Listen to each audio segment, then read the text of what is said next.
11. 아나톨리 꾸라기는 모스크바에 살고 있었다.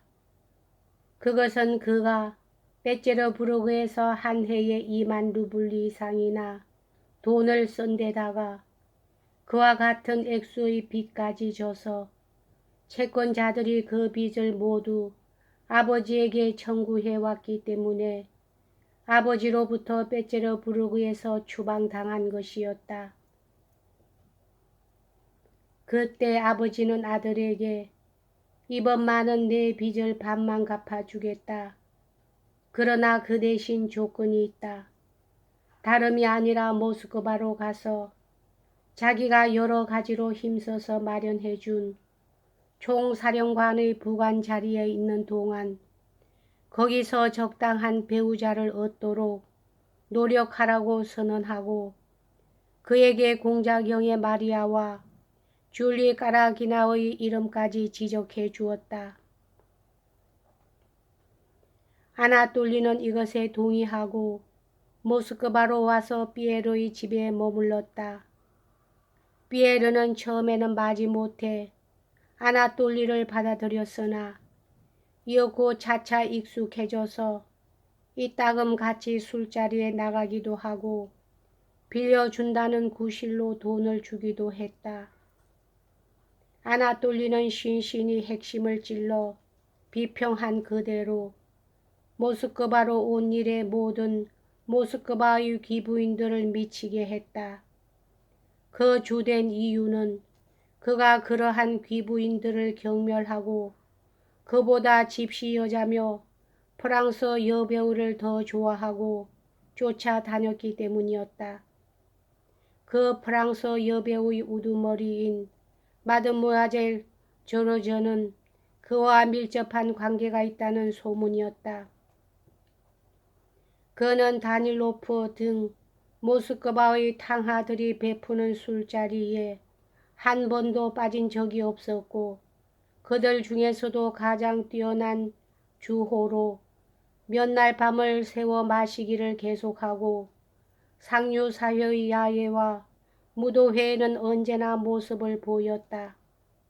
모스크바 기부인들과의 정사도 몇 가지 소문이 나돌고 있었고 무도회 같은 데서도 한꺼번에 서너 명가량의 여자 뒤를 쫓아다니고 있었으나 전혀 특히 부유한 신부감에게는 접근하지 않았다. 그것은 그들의 대부분이 못생긴 탓도 있었지만 실은 아나톨리는 아주 가까운 벗 외에는 아무도 모르는 일이기는 하지만 2년 전에 결혼했기 때문이었다. 2년 전 그의 연대가 폴란드에 주둔하고 있을 때 그리 부유하지 않은 폴란드의 한 지주가 아나톨리를 자기 딸과 결혼시켰던 것이다. 그러나 아나톨리는 곧 그 아내를 버리고 말았다.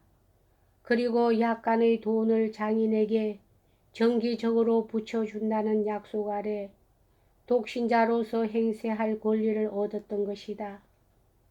아나톨리는 늘 자기의 환경, 자기 자신, 그리고 다른 사람에게 만족하고 있었다. 그는 현재 자기가 생활하고 있는 이외의 생활은 할 수가 없으며 자기는 지금까지 조금도 나쁜 짓을 한 적이 없다고 본능적으로 마음속 깊이에서 굳게 믿고 있었다. 자기의 행위가 남에게 어떠한 영향을 미치는 것인지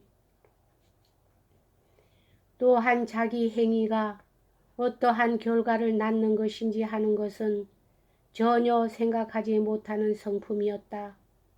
그는 마치 오리가 물속에서 살도록 창조되어진 것처럼 자기는 당연히 연수입 3만 루블리의 생활을 하고 언제나 사회의 뛰어난 위치를 차지하도록 하느님에 의해 창조된 것이라고 확신하고 있었다.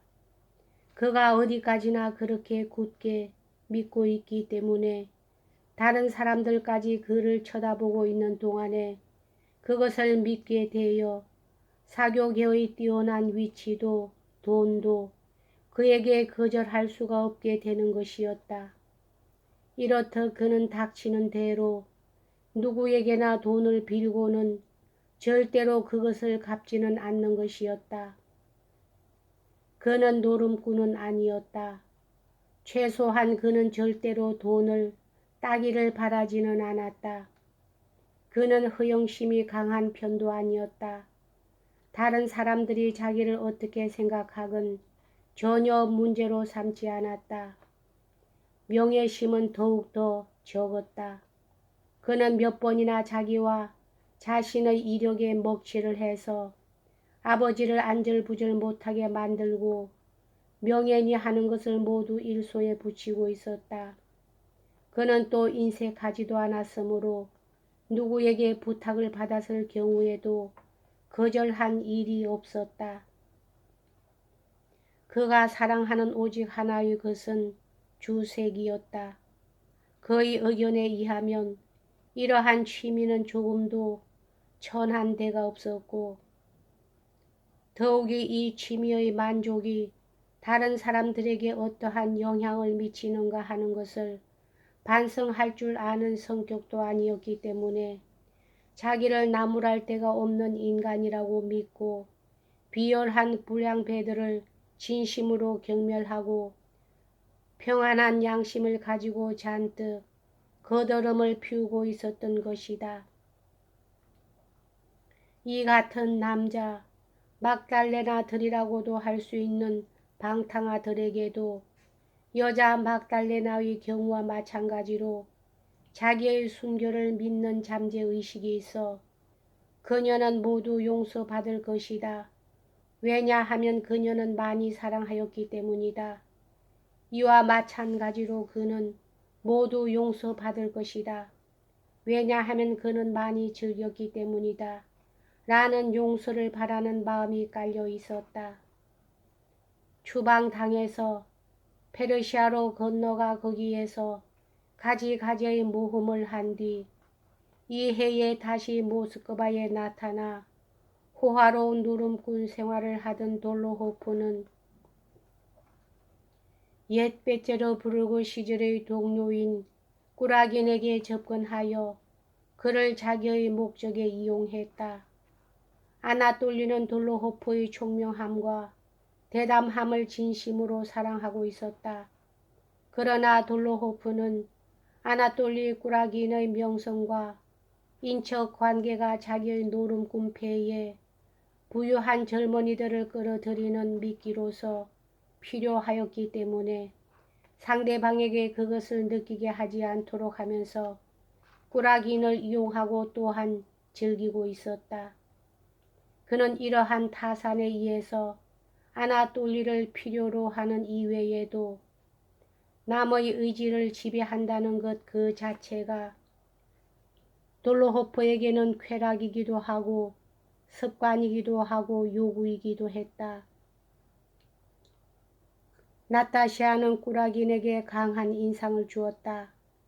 그는 가극이 끝난 뒤의 야식 자리에서 잠옷 그 길의 전문가인 듯한 태도로 돌로호프 앞에서 나타샤의 팔, 어깨, 다리, 발, 머리의 아름다움을 말하고 나서 그녀에게 구애해 볼 결심을 털어놓았다. 이 구애한다는 행위에서 어떠한 결과가 생길지 하는 것은 자기의 행동 하나하나가 어떠한 결과를 가져올는지 한 번도 생각한 적이 없었던 아나톨리로서는 생각할 수도 또 알 수도 없는 일이었다. 미인이기는 해. 그러나 우리들에게는 어울리지 않아. 하고 돌로호프가 말했다. 난 누이에게 말해서 그녀를 식사에 초대하게 하겠어. 하고 아나톨리는 말했다. 어떨까? 그러나 이봐. 그녀가 시집 갈 때까지 기다리는 게 나을걸. 자네도 알고 있지 않나? 하고 아나톨리는 말했다. 내가 처녀를 존경하고 있다는 것을. 그 순결이 지금 상실되려 하고 있는 거야. 자네 이미 한 번 수처녀에게 혼이 난 적이 있지 않나? 아나톨리의 결혼을 알고 있는 돌로호포는 이렇게 말했다. 조심하게. 뭐 2번 다시 그런 일이야 있지 않겠지. 그렇지 않나? 응. 아나톨리는 사람 좋은 미소를 지으면서 이렇게 말했다. 여기까지 하겠습니다.